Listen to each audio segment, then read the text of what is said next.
45 ACP versus 10 millimeter, and we have our Winchester USA Ready defense ammunition. This is kind of a commercialized version of the Ranger 1 because it has a hex vent insert in there. And what that hex vent is it says it shields hollow point from obstruction while channeling material flow for positive bullet expansion. And I'm going to use my 5.3 inch Glock 41 to test the 45 ACP, and my 4-inch Smith & Wesson Model 610 to test the 10 millimeter. Just as a note here, generally rounds that are under 180 grains, with this particular revolver, you get pretty much exactly what a Glock 20 gives. A 4.6 inch Glock 20, even though there's a little bit more barrel travel and gun travel in this. I prefer to use a revolver just because sometimes with 10 millimeter, you know, you get a little bit of power there and it kind of, it can be unreliable. So for me, I like to use something that I know is going to be very reliable all the time, but we'll still get good velocity there. So our 45 ACP is a 200 grain and is rated at 1,000 feet per second. Our 10 millimeter is a 170 grain and is rated at 1,250 feet per second. Interesting about this ammo is they actually list 5 yards and 25 yard velocities. So I do run my chronograph testing from 5 yards. So it's good that they list that because they show with the 45 ACP, it's 994 feet per second at 5 yards, and the 10 millimeter instead of 1250 at the muzzle, it's 1235 feet per second at 5 yards. So we'll see how these do for me. I'll see how close I get to those velocities and all of that. So we're going to go through the chronograph, see what kind of velocity and accuracy I get at the same time. Then I'm going to do my 10% clear ballistic test. So I'm just going to go into plain clear ballistics to see what the best potential of those cartridges are. The reason why I do that is because in the past, sometimes I would test ammo with denim in the way, and I would never get to see what that hollow point was supposed to look like expanded. So I now incorporate a test of, you know, plain clear ballistics, no denim or anything like that. See what the hollow points are supposed to look like, because we'll get a better chance of hollow point expansion. So we'll do a plain clear ballistic shot. Then we'll do more of our real world simulation where I'm going to have 4 layers of denim in this first 3-inch piece that represents our pectoral muscle. After that, we'll have a 1/4-inch medium density fiberboard to represent hitting ribs or sternum, 16 more inches of clear ballistics, and then another 1/4-inch medium density fiberboard to represent hitting back ribs. Clear ballistics is roughly a half representation of actual flesh. So 3 inches and 16 inches is more like 1.5 inches and 8 inches in actual tissue. So we'll see how we do on a plain clear ballistic shot and our real world simulation, and then I will shoot at the steel target to see what kind of practical accuracy and shootability I can get with these. So let's get started with this test. All right, first up we have our 45 ACP 200 grain hollow point with that protected tip there. We are rated at 1,000 feet per second, but from 5 yards it shows that it is rated at 994 feet per second. So I'm going to be 5 yards from the target. Let's see how close we get to 994 feet per second on my Glock 41 with the 5.3 inch barrel.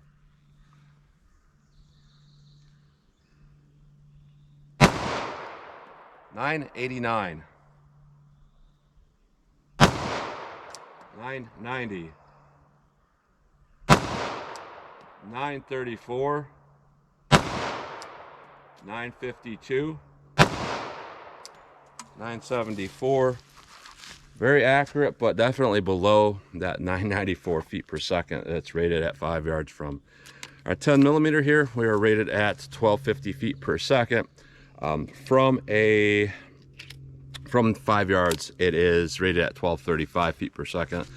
That's probably through a 5-inch semi-auto. Let's see how close I get to 1235 from 5 yards with my Smith & Wesson 610 here.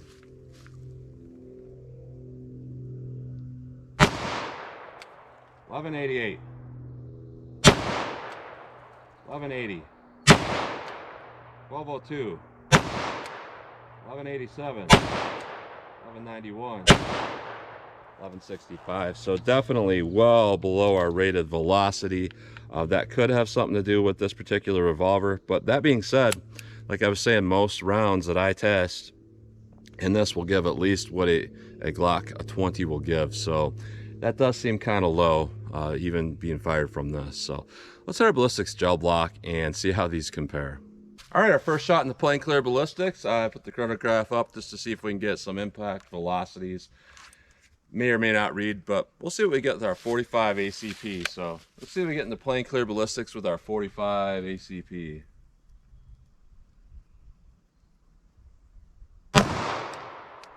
"958 feet per second. Let's hit that with our 10 millimeter.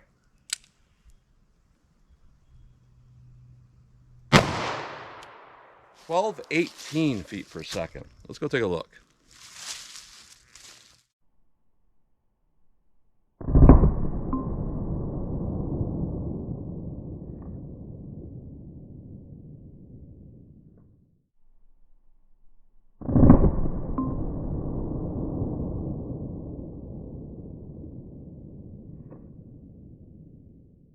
So yeah, our velocity was higher on the actual impact shot versus what I was averaging, which is interesting. Big difference here in this first 3 inches. On the bottom with our 45 ACP, on the top with our 10 millimeter. A lot more energy dump going on with that 10 millimeter, but I do see fragments. Looks like fragments of lead with that 10 millimeter. Even after fragmenting though, we actually got pretty good penetration with that 10 millimeter. Surprising. I figured our 45 would go further, but it didn't. But once we get into this ballistics gel block here, there's not a huge difference. A little bit bigger track there with our 10 millimeter, but very similar overall. But with our 45 ACP, our total track goes to 13 inches. Camera parallax will make it look like it's probably at 14, but it's at 13 inches from a straight on view here. The bullet's back a little bit further, but that track goes to 13 inches.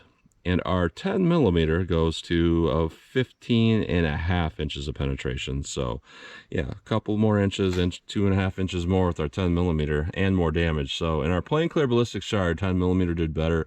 Well, let's do our real world simulation. We have some denim on the front, some front ribs and some back ribs, and see how they do in our real world simulation.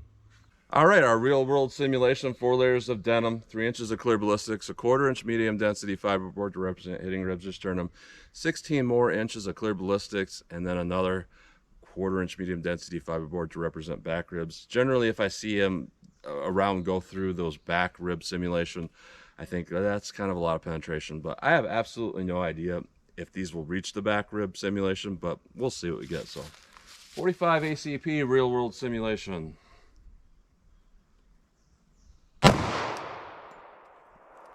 998 feet per second. Let me set that back up and hit it with the 10 millimeter. All right, 10 millimeter auto, real world simulation. Let's see what we got with this.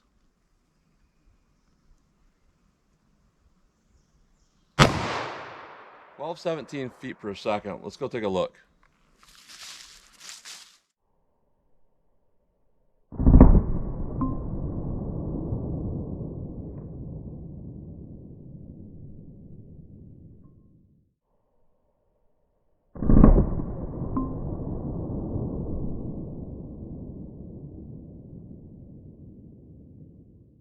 All right, so we definitely had what I would consider a failure.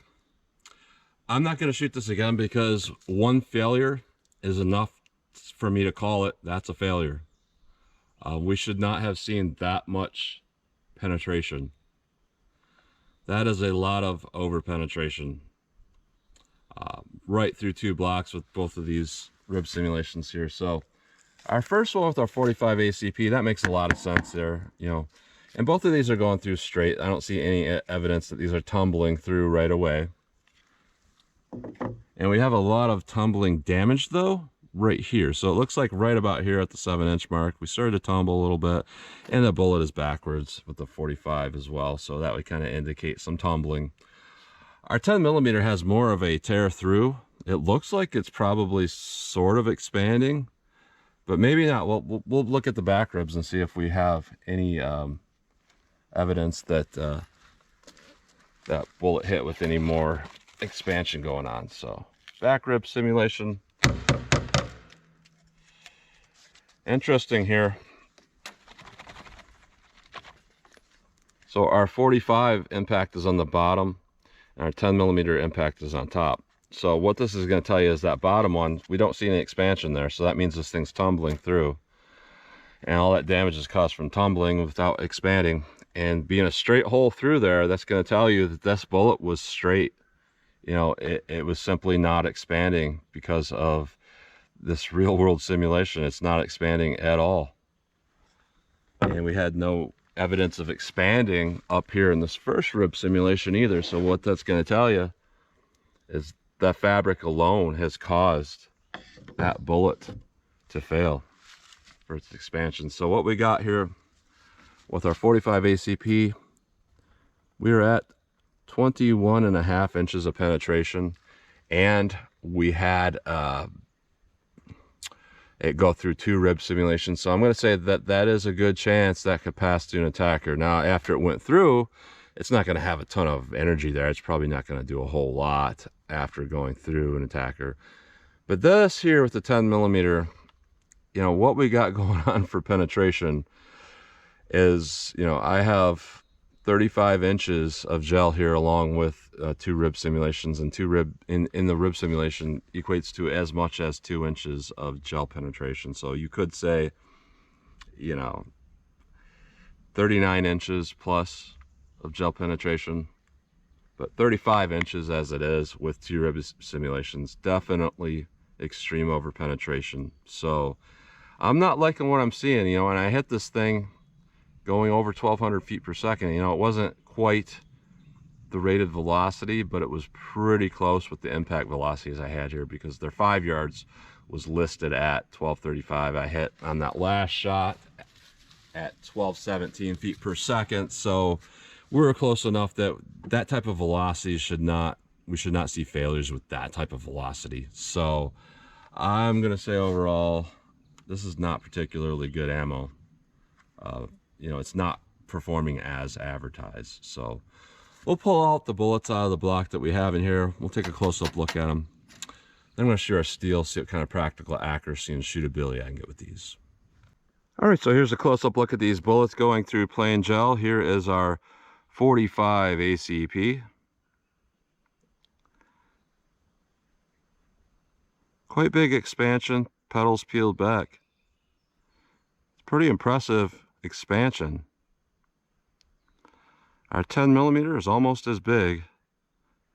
Definitely hit with more force, and it kind of peeled that whole thing back a little bit better. Really big expansion.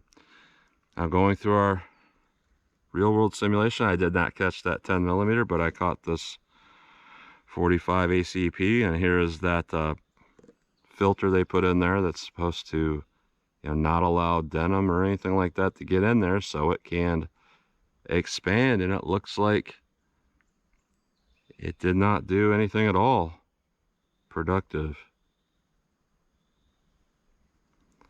So quite a big fail on that, you know. And we know that the bullet itself can expand because of that, and that plug thing there is meant specifically, you know, to prevent debris from getting in there. And terrible performance overall. So, and I don't have the 10 millimeter bullet that zipped right through, you know, 35 inches of gel. So that's a close-up look at those. All right, 14 yards from the target. I'm just gonna get a front sight picture, pop these off as fast as I think I can hit the target. You know, sometimes I will look at ammo if it has a really low recoil and it's easy to control, and the terminal ballistics performance wasn't that bad. I'll judge it a little bit differently than I would if I can't hit anything with these. So 45 ACP, 14 yards from the target. Let's see how these things do for me. All right, pulled one off the target. Could just be me, I haven't shot in a couple weeks. We'll see what we get with our 10 millimeter.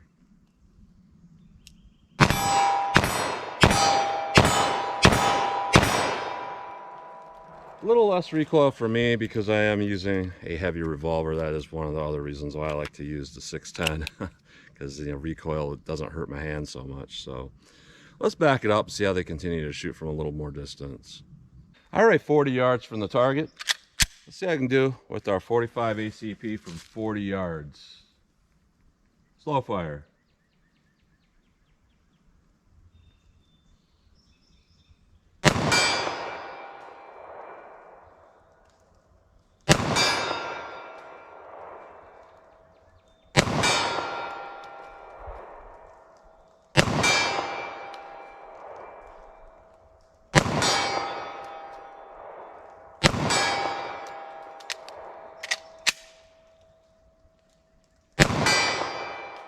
Magazine dropped out for some reason. This is a brand new magazine I bought like a month ago, so I don't know why that did that.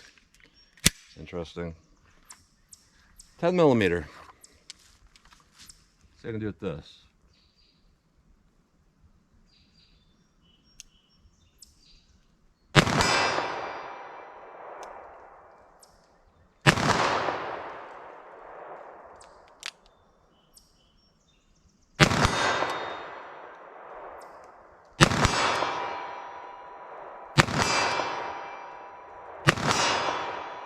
So my double action is getting a little bit sticky. Once I get to about round 15 after cleaning this and firing it, it does get sticky. It doesn't prevent it from firing. Like these cases in here, it doesn't prevent it from double action. Like if I was using this for bear defense, you know, it's fine. But once I get to about round 15 after cleaning it, when I'm doing this kind of staging the trigger type thing, it gets a little bit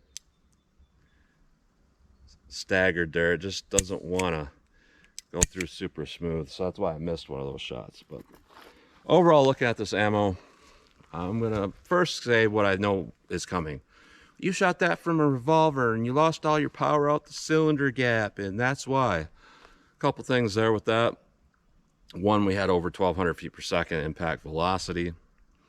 And two, I've tested a lot of ammo through this, and other than like PMC, I've never had any 10 millimeter fail to expand out of this revolver when I'm doing testing.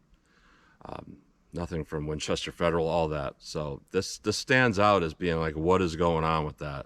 Not a very good design overall. So looking at this, just not impressive at all. You know, Winchester has their name on it, and it is not doing particularly well. Just no expansion when we go through our real world simulation, but yet over expansion, I would say, because I saw some fragmenting pieces in that gel with the plain gel shot. So yeah, I would avoid this ammo. It doesn't seem particularly good. You have so many better options in these calibers, especially with 10 millimeter, because basically everything works with 10 millimeter. So to find something that doesn't expand is a rarity. If it's not meant to expand, it might not get expansion, but if you got a hollow point that's meant for expansion and a 10 millimeter and you're shooting that 170, 180 grain bullet at over 1,200 feet per second and it doesn't expand, don't buy that. Our 45 ACP, this is less bad. And the only reason for that is because one, we didn't get that much extreme over penetration, and two, for 45 ACP, this is kind of typical. So this isn't really a step that far away from typical 45 ACP hollow points, but there's definitely better options than that too. So very interesting test today. So that's what you get today. So as always, comment, share, and like, and thanks for watching.